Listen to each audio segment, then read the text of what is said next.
I love artist editions. I think they're one of the great comic book formats of the last several years. And this is essentially an artist edition from Heritage Auctions. You can see it. It's, I don't know, 100 pages plus of high quality scans on that artist edition level. I had no idea these existed until a Cartoonist Kayfabe fan sent us a stack of these. So super excited to share this with the audience because it's comic book art.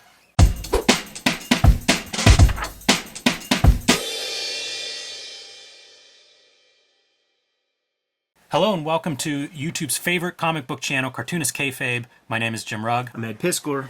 I want to remind everybody of Cartoonist Kayfabe Comic Book Christmas in July. The last Saturday in July, we invite our audience to join us in putting comic books, whether they're doubles, extras, comps, whatever you have, put some good comics in your little local lending library and take a picture of it. Share it on social media because we are trying to make new comic book readers. We know readers go and use those little local lending libraries, so put comic books in there and let's see if we can get a couple of new readers to join the fray. And we had probably 1,000 social media posts sharing photos of those things last year. The comics look great peeking out of those little libraries. So take a picture and share that on social media and let's try to grow some new readers.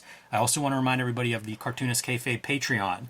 There are levels there that get you access to our videos ahead of time so you can get ahead of the Kayfabe effect. And at the King Kayfaber level, you are sitting in while we record and adding to the conversation. So check out our Patreon, see what level fits you.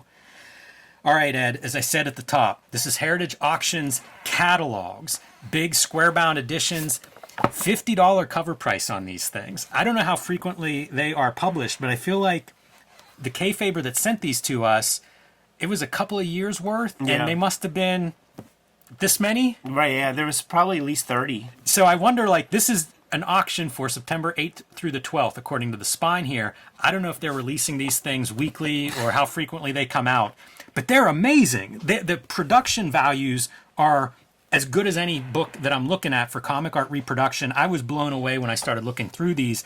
I more or less picked this one at random, but there's Miller's in here, there's Dan Clowes, Mike Mignola, Kirby's, you name it, they're in here. And I figured we would just kind of do a flip through, look at some of the artwork that is available, and basically let everybody know that, like, these things exist. If you can find them somewhere, these are beautiful art collections for comic book fans. Yeah, totally. You know, Heritage Auctions, like you go to the site and you get to see those super high res images. So if this was anything less, that would be a big mistake. Yeah, you couldn't really do this on the cheap. Although I have catalogs of original art going back to the 70s. Like we looked at Super Graphics, the Jim Steranko collection, and much lower production value, one color printing and stuff for the most part. How much do you appreciate the 4-color original art after you've looked at some of those black and white versions?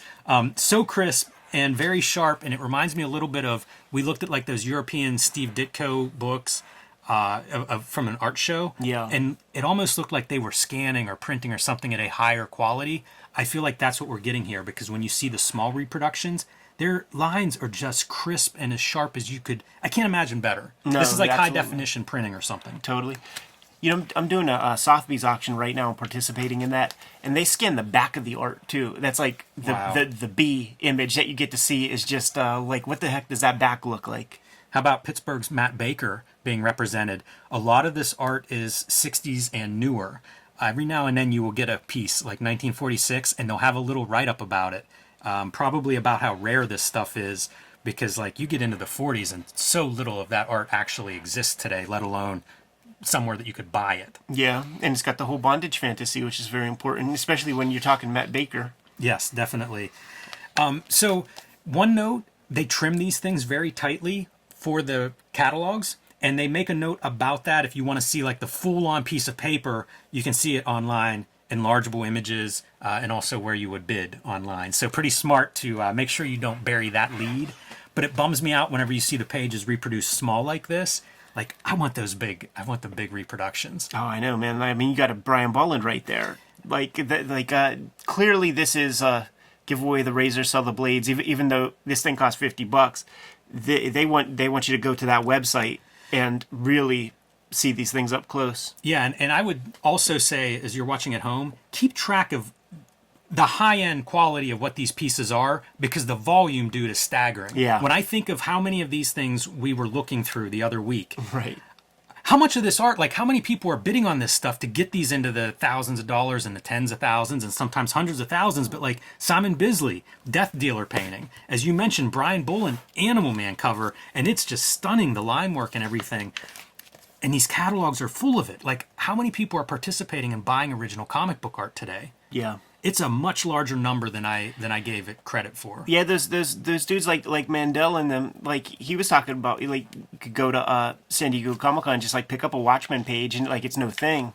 But now there's like a lot of people who got their hands in it, dude. Look at that, man. Silver Surfer 1 reproduction. Okay. And they give really good notes on some of this stuff. Sometimes they'll talk about how the art is clipped, if there are paste ups, if there's discoloring from rubber cement or anything like that, smudges. You know, they're very, very detailed in what they're describing. Gotta be. It's so fucking expensive, man. Like, you gotta know exactly what you're getting.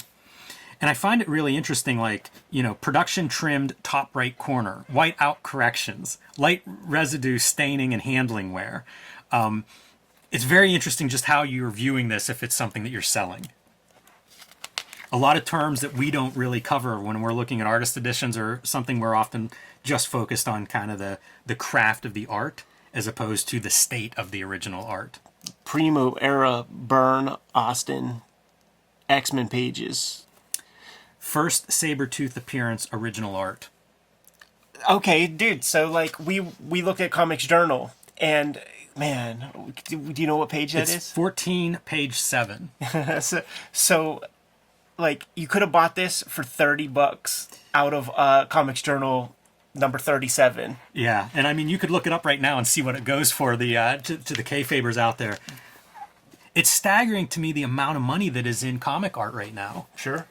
Even from 20 years ago, it wasn't like that. This video is brought to you by the Cartoonist Kayfabe Patreon. There are 3 different levels to suit all of your needs. At the King Kayfaber top level, you will get access to all of our videos first and earliest to help curb the kayfabe effect. You'll be the first one in line to buy those books. And at the King Kayfaber level, you get to sit in on our recording sessions. So welcome to the Brain Trust. It is also brought to you by the books that we make. The books that you can get from me include Hulk Grand Design, The Plain Janes, and Street Angel Deadliest Girl Alive. These are all available currently in print. My upcoming releases include Street Angel Princess of Poverty, which will collect all of the Street Angel comics not in Street Angel Deadliest Girl Alive, and True Crime Funnies, my most recent self-published comic book. You can get this at my Patreon or at my website. Ed Piskor has a big year coming up, starting with the Hip Hop Family Tree Omnibus coming out this fall. You can pre-order that and put your name on a copy now. It collects all the Hip Hop Family Tree comics in one handsome volume along with 140 extra pages, so reserve that one today. X-Men Grand Design. All 3 volumes of X-Men Grand Design will be collected in one trade paperback this fall. Again, pre-order that one today. Some of these Grand Designs have gone out of print, so this is a way for you to read X-Men Grand Design conveniently. And the 3rd season of Red Room Crypto Killers is currently being published. You can get that at your local comic book shop. There are also 2 trade paperback volumes in print and available for order wherever you buy books and comics. And now back to our video. This is a great page here. So John Byrne Fantastic Four 255, and it's a Daredevil, you know, is your feature. I see certain amounts of Frank Miller, but I also look at like these backgrounds because Byrne is so prolific. He's writing, penciling, and inking Fantastic Four this issue. But you look at those backgrounds and you can almost see like shorthand, right? They look great. They look like $1 million, but also from a drawing standpoint, flat buildings, you know, no perspective on that. And it just feels like, okay, you can study these and see like how this is done. You could do 2 or 3 of these pages a day. The other part that's noted, this is done 2 up. These are other Fantastic Four pages by him in here. They're just your standard 1.5 times up. So I don't know if this was something that he had a little extra interest in or why that's drawn 2 up. Maybe the whole issue was drawn 2 up, but kind of wild. And again, that's what these notes really illustrate. Like they give the story of each of these pieces. He's definitely using like a fine liner that is not archival too, because like even with these scans, you could see that starting to fade red a lot of these lines and things. Yeah, and you'll see that, and there are examples of that are very, very, very obvious. Some of the lots are sold like 2 pages from Superman Man of Steel number 3. Those are going as a lot. So you get both of those. Gene Colan, I think, and John Tartaglione. Beautiful page, right? Sometimes they talk about like what is the paste up, what is mechanically reproduced like a logo or a corner box. It's very funny to see how that detail is considered. And then Johnny Craig, and they go through and they talk about the qualities, right, of like how grotesque, how morbid the bulge of bone is in his neck. This is almost like what you would have heard in the 1954 Senate hearings about, like, do you think that's appropriate? Right. And it's like, well, for a horror comic, that's great. It's a virtue now, you know? It's like add a couple of bucks to your bid because that's pretty special. It's that thing, too, man, where Gaines had all of this art. None of these guys had any of it. Whenever eBay first became a thing that I could, like, search art and stuff, Lee Elias was somebody that I would always look up because he did a daily strip. He did some of this Golden Age stuff, but he did a daily strip and is like an inker, a brush inker. He's as good as anybody with a brush. Dude, this is the strip where Prince Valiant gets knighted by King Arthur. What do you think that's worth? Jesus. They have the sizes too, 26 by 20 and 3/4. And that's only half the page. I think the other piece is on here, but it may be a reproduction. And there's a couple of Hal Fosters as we go further back. And they kind of list those details, you know, like if it's missing a panel, you can see here, like this is the two pieces, but you can see the seam, right, where it's like drawn as two separate pieces of paper because of the scale. 26 by 34.5. What is that, 3 feet? Yeah, man, 36 inches is 3 feet, so pretty much. Frank Frazetta Studies for Paintings. They have a price here. The fully finished cover sold for $179,000. I feel like that guy has to buy the study, right? Right. Why not? You only have half a piece there otherwise. Why not, man? You want the whole story. I love this one just because I love lettering and logos. So it's kind of cool to see a Frazetta, you know, I don't know what that would have been, some kind of masthead or a book front or something. Uncle Ron Friends. Ron Friends in here. Makes you wonder what he sold this piece for. Back in the day, we know his prices were low. Yeah, like something like that, like... You know, I was talking about the $1 pages he had and the $5. That would be like Kickers Ink and stuff. Like nothing with a discernible Spidey on it or anything. So a couple of Watchmen pages here, and I always look at the dates they include, dates and sizes. I wish that everybody that would reproduce artwork, like in art books or anything, date and size, put it on every single page. But it makes me think like 1986 Watchmen, the John Byrne Superman pages, also 1986. Just doing zines of like the time period of like what's everybody doing and then what does history smile on. Yeah, I just read this issue a couple of days ago where the Joes there's like a military, like a parade, and then the Cobras are like the chicks with the batons and shit, like the majorettes and things. It becomes a whole battle. I love this blazing combat in Central Park. Can't be an accident that they're using blazing combat there, right? Right. There's a lot of Russ Heath in this particular auction. George Harriman Crazy Cat. That's the other thing that these books do really well, is having something like G.I. Joe on one page and Crazy Cat on the next. It's cartoonist kayfabe, man. It is totally. In a nutshell. Yeah, completely. Joe Kubert had Crazy Cats, man. Like, I would see them every single day. These Harrimans on the way to the classroom, dude. They would be right outside in the hallway. I also love the idea that you've got Adam Hughes on this page, and we saw Matt Baker, you know, on the previous pages. Like, it's just a weird snapshot, but it is comics history. Yeah. And again, these bum me out a little bit. You just can't see much detail whenever it gets this small. Nah, they want you to plug this into the Heritage Comics website.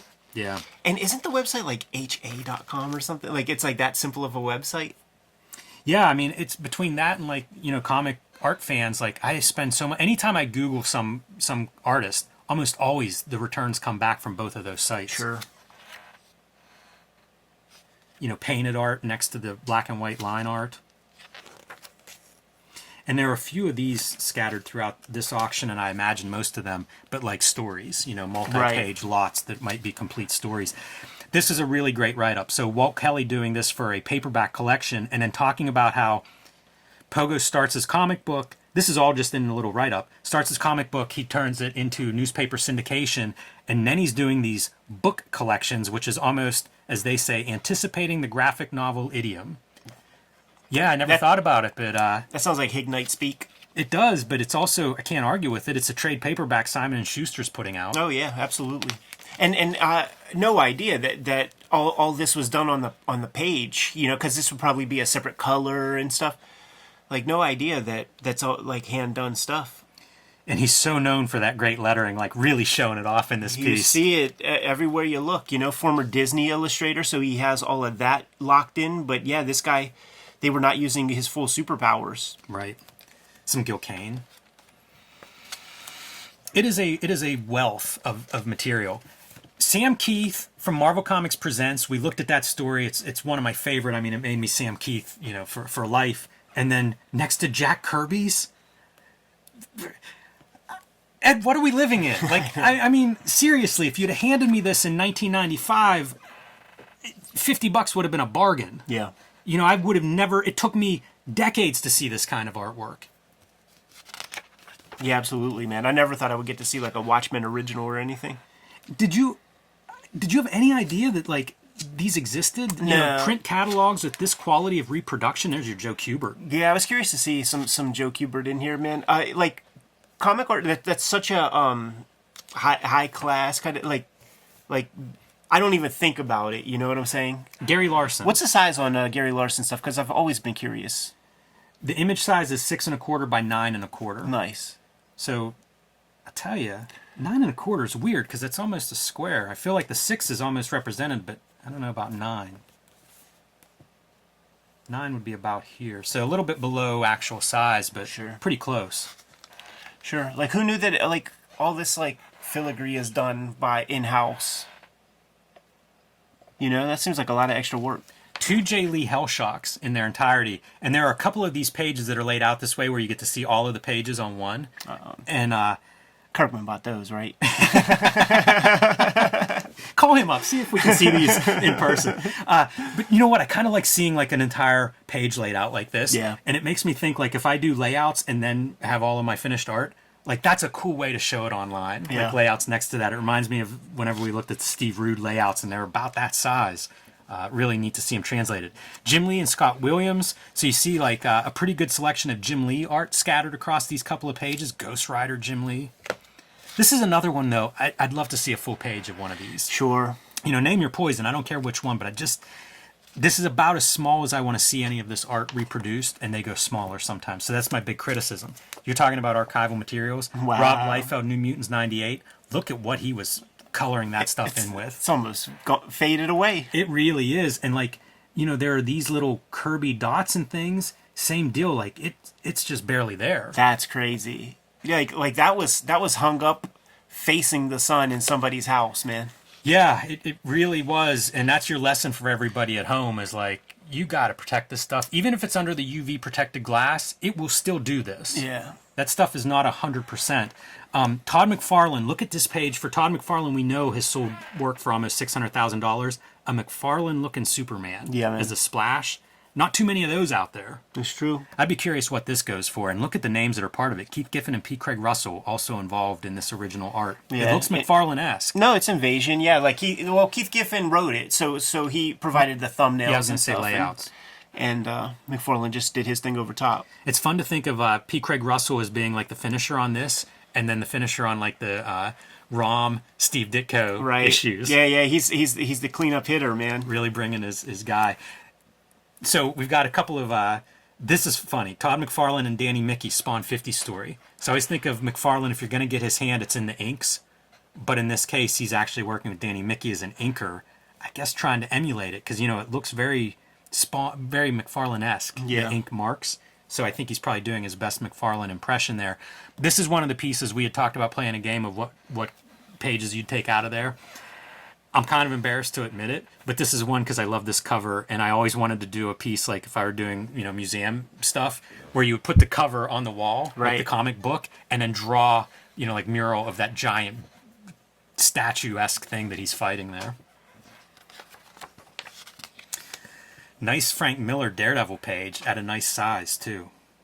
That's from 167. I think that might be when he starts writing. He might start at 168 writing it completely. But it's a really good Daredevil piece. And Klaus Janson on your inks, but it feels a little more a little more Miller than Klaus, Janson. Yeah. You know, I don't think Janson's doing finishes yet. I think he's still doing the inks at that stage. Punisher Frank Miller from 184. Ronin. We got to do that Child's Play set of stories, man. This is page 1, and they talk about like getting right into the action. Yeah. Again, the commentary, whoever is providing it, good stuff. You know, they even cite like the Turtles stuff as being like, you know, drawing from Ronin #1, the influence, what this is. So you're selling some shit, man. You gotta give it that context to get the rich guys who you want to part with their money to not have buyer's remorse. You want them coming back. They mention how rare pages of this stuff is too. Rumor has it that most of the pages from this series, Ronin, have never left Miller's possession. Yeah, that's with all of it. You know, it's Lynn Varley who's sliding the stuff out. It's, you know, famous story. He holds on to all his stuff. And then I love whenever you see like Kevin O'Neill doing color on these pages. There are a few Kevin O'Neill pieces, and he's like, this is watercolor. I think this is markers, or color ink maybe. So I don't know if that might be, you know, Doc Martin dyes whenever they talk about that. Yeah, because you see wash right there. But look how similar it is to the watercolor version of the clouds. Yeah. Very similar, but different, slightly different media, which again, give us the insight here because who knows. The size of this, 17 by 26 inches, this is a big piece. Yeah. This one is funny. George Perez and Jack Abel are the original artists. The coloring was added to the original after the fact. Is this a Steve Olaf? I don't think the colorist is credited. Yeah, I think it is. But there are those stories of guys that would buy original art and then they would have somebody color it. Yeah. Steve Olaf just did a big post on his Facebook and showing some stuff off. It was like before he was really a pro, and you know he's using all kinds of unarchival kind of, you know, trash materials. This is marker color. Yeah, so that's not archival. Yeah, man, and you know what? That's kept well. Like they kept that shit in pure pitch black. I'll tell you what, that Iron Man is about as well colored as any Iron Man I've ever seen. Yeah, it's beautiful. It's just nuts to me that you're gonna get, because what is this page? It's a whole Avengers team shot by George Perez. Like, what would this page be worth? Yeah, probably worth a little bit less with that marker on top of it. What'd you say when we were talking about that? Customer's always right? It's a funny practice. There's a beautiful Perez piece, the Wonder Woman cover. This is Alex Raymond. Mm-hmm. Oh my goodness! Look at that lush line. Like they just don't do that like that anymore, man. 21.5 by 24 inches. Wow. No, you know what? 16 3/4 by 19 1/4. I'm sorry, that other one was a frame size, but it's still, you know, bigger than a comic book page. Just gorgeous. Some really good John Romita doing Spider-Man both as a page, but then also like the strips daily and Sundays. Those are gorgeous. Give me this idea of the scale of those. Image area 10 by 15, 4 1/4. Very small. Like that's small. I don't even know like modern if it's drawn that small. That seems pretty small. Like the 10.5 makes me think that he had like Marvel, you know, like regular Marvel size pages because they're about 10 inches. So it's less than like when you do a 6-panel grid. Those panels are bigger than what he does the strips with. Just slightly. They're almost the same size. They're shorter. Yeah. You know, like a 6-panel grid's probably 5 inches tall, and this is 4 1/4. Yeah. But it is pretty small. And then when you get the lettering in there, like he's drawn pretty small. But it looks so sharp, you know. Like if you would have made me guess, I would have guessed it was drawn gigantic just because of the precision of those inks. This is a Sunday strip, and this is 21 by 9.5, which is essentially 4 of these. You know, 2 on top and then the width. So which is just hard to believe, man. Quite a bit larger, that top one. So you're doing basically 10 strips a week, and I don't understand it. Just amazing looking at these things. John Romita Jr. getting in on it. I can't remember if it's... so here's the John Romita Jr. Klaus Janson Superman 36 complete story. Again, I kind of like seeing these. As much as I complain about them being small, it's neat to see the variety of like page layouts whenever they're all next to each other. And also the spotting of blacks, which not a lot of black really in that layout. But maybe with Superman you don't do it. Kurt Schaffenberger, so longtime Superman artist. Look at how freaking clean that art is. Like the line is just... It's flawless. It's a perfect, clean... line. Definition of the DC artists of this time, you know, like Joe Kubert would really stand out. You know, Nick Cardy stands out. Couple dudes, but so much of that was this exact thing with like, you know, the thick line on the underpart, the thin at the top, and just almost like, you know, Church of the Subgenius clip art type drawings, and they were so literal. Like all those comics were so literal. If like even when I was reading this one where Superman's like talking to like, you know, Atlantean people or something, and their hair stayed like this even underwater, you know, like these guys, they could draw the figure, but they had like no imaginations. I will tell you, I do find this attractive, and probably the lower the house artists' versions not as good, but there's just something about that line that I find like it's machine-like. Oh yeah, absolutely. You know, like some of the stuff I like about a Charles Burns, I find attractive about that house style. A lot of Charles Schultz stuff is in here as well. Kind of neat to see him doing screen tone. Yeah, would that be in the 80s? 97. This is pretty far along, but they do go in chronological order. So 56, 69, 70, and 71. Take a look at the sizes on those. Man, like, is he playing with different sizes as the years go by? This image is 27 inches by 5.5 to give you contrast of what we were looking at with that. I mean, it's almost the John Romita Spider-Man, a third. It would be like this wide. Right. You know? Unbelievable. This one is a little bit smaller, so in 97 he had shrunk a little bit. This is 19 inches by 5.5, and it's interesting because the 5.5 is the same. So they must have just got less wide at some point. You know, that would have been a change. Imagine making that adjustment to where, like, now it's 3 squares wide instead of 4. Kind of like whenever Kirby was cut down. Sunday pages from Charles Schultz, 69 and 66. This one, they give some context, is like the Christmas episode of Charlie Brown had come out the year before. And so the references to some of the stuff in that animated special is on here. Yeah. It's wild, like the historical stuff. It makes me want to go through and just read all the captions of every one of these catalogs. Totally. Mike Sikowski. I see a lot of Clowes in some of that DC house style. Absolutely. I've been going through this stuff in like the literalness of, and like the stiffness. Mm-hmm. Absolutely. Klaus is totally internalized. Might be part of why I find that more attractive. Uh-huh. You know, years ago I just dismissed it outright, and now I kind of look at it and go, oh yeah, I kind of like how clean it is. Bill Sienkiewicz, New Mutants page, Demon Bear story, and then the Daredevil Love and War graphic novel. That's amazing. It really is. It's printed better than in the damn comic. Yeah, it really is. It really is. Might be printed better than the artist edition. That is a really impressive print job. And they call it mixed media, you know, like I want more details of like, what is that? What kind of paint? He doesn't know. He probably doesn't. He doesn't know. And the way he plays with shit. And then, you know, he'll use bleach on his page. Maybe you don't want to say bleach. That's probably true.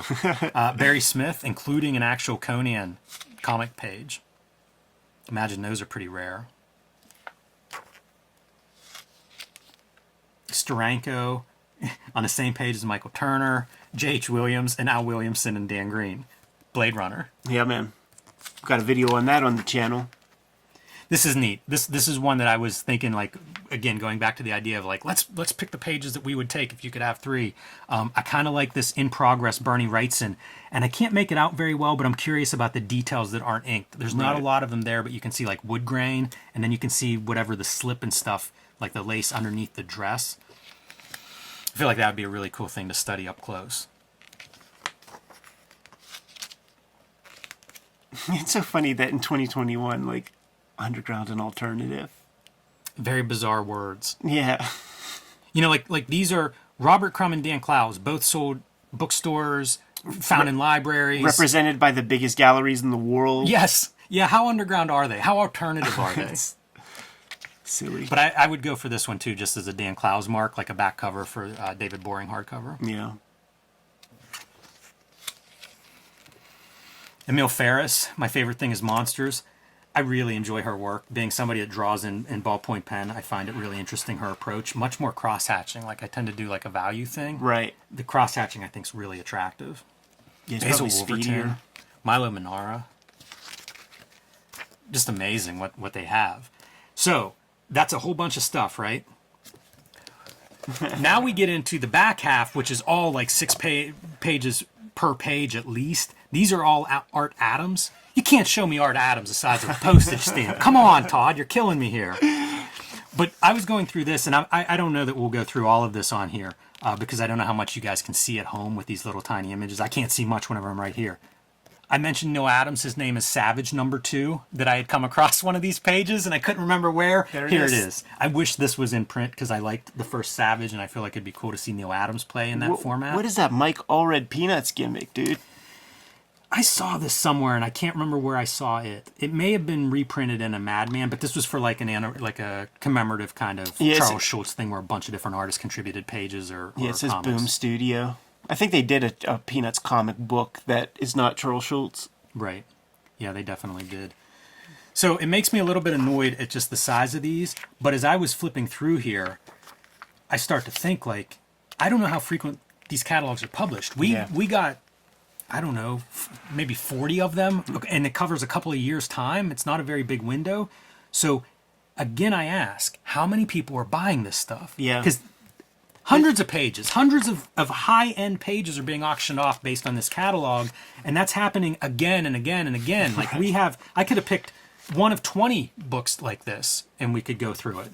And if everybody wants us to, ask for more. Yeah. Because they are pretty fun. Darwin Cook Parker originals, 2 up on one piece of paper there, and each page is about 7 by 10.5. But if you look, you can see the blue toning. You know, he had that second color in those Parker pages. Lettering on the board. Yeah, that's sick as hell, man. I need these. You know what though? It's really close to the actual printed books. Yeah, that's sweet, man. Like he was up for those, and he might have got that lettering award when like I was nominated also, and he was like, "Ah, you bastard," and I'm like, "Shut up, Darwin. You know you're getting that." So much rich stuff though. Alan Davis, Jack Davis. Don't Davis. say Jim Davis. Oh, you can skip these pages, man. So much of it though, right? I'll give you 10 cents. Dan DiCarlo doing his Good Girl art. Who's the mark that bought all that Garfield shit, man? It's hard to tell. Wipe your anus with it. Do you think all of this sells?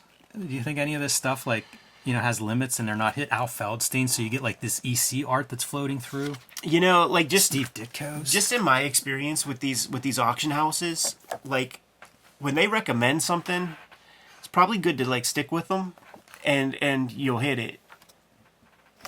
That Michael Golden Punisher cover. Give Classic. it to me a little bit bigger, guys. Yeah. I want to just stare at that line art. That's some primo era Dick Tracy Sundays right Yeah, I was there, going to man. say a couple of Dick Tracy's. It's really loaded. And again, I say, like, what would be the fun activity is go through and price all this and tell me what this catalog's actually worth. Like, what did this stuff sell for overall? You know, we looked at Ash comics, the Quesada and Palmiotti shit, and issue 5 is a villain that the Hildebrands paint on every page and have Ash fight. Like, that's a kayfabe worthy. I didn't video realize to they look did at. the insides. I think I have that issue. Yeah, but, they haven't looked inside it every for a time while. you see their villain that they created, like they paint it, and it's this style with the line art. John Hegan's color production art for The Killing Joke, page 25. And if you look, that's one of those great pages, but it's an overlay, you know, so he's working like blue line, and then it's a black overlay on top of it. Right. But 11 by 17, which was unusual for colorists, and maybe more common in blacklight or in blue line era, but that'd be a pretty sweet piece up close, airbrushed. This piece is real famous, man, because like I think Pizza Hut or something did like a Captain Universe tie-in comic or something, and that was one of the pieces that went along with that. So I'm just going to do a quick let you guys see like just how much material is in here, but it is loaded, and like I say, See some Sam Keith. we've got 20, 40 of these maybe, Right. covering a couple of years. Like, business must be really, really good for the look. Eric Larson, Savage Dragon #2. Don't see a lot of Eric Larson pages from the Dragon either. Yeah, I was surprised a lot of that stuff even makes it in here. Just because, you know, we know the guys who would snap that up in 2 seconds. Russ Manning, Magnus Robot Fighters. Wouldn't mind looking at one of those up close and personal. But it's just wild. Friend of the show, Steve McNiven, Amazing Spider-Man cover. See a lot of his work if you follow him. It's always interesting to see his fine line work. Todd McFarlane, Mike Mignola. There's that Mike Mignola Hellboy Corpse cover. I can't believe that doesn't warrant its own large page entry. It's like, what are you going to do? Like, you can't sacrifice any of those large pieces. Yeah, They're I all suppose dope. it's true. Frank Miller and Joe Rubenstein Hulk postcard. Yeah, it's just mind-boggling. And I was looking at this thing this week, and I mean, it's like an artist edition. You get to the end of it, and it's just overwhelming with how much is here. Someone in the comments says that they send you a catalog if you bid. If you bid, Yeah. that's the way to do it, huh? To get on their $50 catalog list. Might be worth it. And maybe not after we divulge that information. I do wonder, like, even what a print run for a catalog like this is. I mean, it's fine offset printing. Like, it's got to be in the thousands. Yeah, you'd think so. Bill Sienkiewicz corner box recreation, but still the New Mutants corner box. Pretty Dave good. Sim, Logan and Rockets, Joe Shuster Awards. What? Yeah, this is a really, I don't totally understand it. It's a 20 by 15 inch illustration piece. He draws big. And it was done, I think it showed in a couple of art shows. One, I think, was about, Joe Shuster Award's a Canadian award. So one of them was for, I guess, a show in Canada, Wolverine being Canadian. But, yeah, kind of strange. But there are a few of those, too. If you go through this, you'll find a few of those entries, like the Frank Miller postcard art of the Hulk. You know, you just kind of go, what was this done for? Bruce Timm. He likes running with naked chicks, man. Preliminary cover for Batman, Harley, and Ivy, #1. Pretty neat, I think, seeing his preliminaries. Scout cover by Tim Truman. Oh, such a mark for him. We need to check in with Uncle Tim. Yeah, we do. I agree. Had some great conversations with him early on, so it'd definitely be fun to go catch up. Al Williamson, Secret Agent Corrigan, daily strip. He really kept that tradition going, man. That was 1977. Oh, man, some Wally Wood. Yeah, Wally Wood, including a canon page. I have a canon pitch for a future episode that I've been making notes on. Yeah, that's cool, dude, because I got the issues of the Fantagraphics, so I'm imagining you got the book. I do, yeah. See? This is one of the pieces that I would want. Jaime Hernandez from Whoa Nelly, and it's like the splash page of the Women's Texas Championship. Yeah, she really looks like Adrian Adonis if he got the full surgery or something. That's so funny. that one right there, dude. All this Jaime stuff. Yeah, they're all beautiful. That crumb piece that your index fingers by. Joe Sacco, Charlie Manson is a pretty funny piece to get your hands on. This whole spread is pretty out there. Greg Irons, Dan Clowes. What's the Klaus piece? It's a Lloyd Llewellyn page. Yeah. But it's pretty cool. It has like an ad, too, in the bottom third. That's sick. So, into that. But there you go, guys. That is Heritage Auction Catalog from September 8th through the 12th, 2021. And really, this is just letting everybody know that these exist because there are lots of these out there, at least in terms of covering a lot of auctions. I don't know about print runs, but as an artist edition kind of thing and for the historical notes, this is a great publication. Oh, yeah. So, shouts to the Kayfaber that sent it to us. If you're good, I'm good, Jimmy. Yep. Kayfaber's like, follow, subscribe to the YouTube channel, hit the bell so that we can notify you when new vids are available. Cartoonist Kayfabe Comic Book Christmas in July is happening last Saturday of July, or maybe it just happened. Who knows, depending on when this video goes live. The King Kayfabers on our Patreon have access to our videos before anybody else, so join at that level. It also gives you access to our live stream. We got a very spirited chat room going on. About 36 people in there right this minute. The vids are brought to you by the books that we make. Hip Hop Family Tree Omnibus is coming to you in time for the holidays this year. 10-year anniversary of Hip Hop Family Tree. We're collecting the 4 volumes of Hip Hop Family Tree. 140 pages plus of new material in time for the holidays. And the X-Men Grand Design Omnibus, trade paperback is coming to you this holiday season, collecting all of my X-Men Grand Design works. 1 volume of that is out of print as we speak, I believe, so this is your chance to get it all. Red Room, current focus of my attention. There are 2 trade paperbacks out there. 2 issues of Crypto Killers are out right now. This is my last season of Red Room Comics. Issue 3 of Red Room Crypto Killers is going to have a backup feature that has the characters I'm doing my daily comic strip about, which I'm going to be serializing on my Patreon. Make sure you get your hands on that. Jimmy, what books you got? Hulk Grand Design, the Treasury Edition, The Plain Janes, and Street Angel Deadliest Squirrel Alive, back in print from Image Comics. All of those books are available right now while supplies last.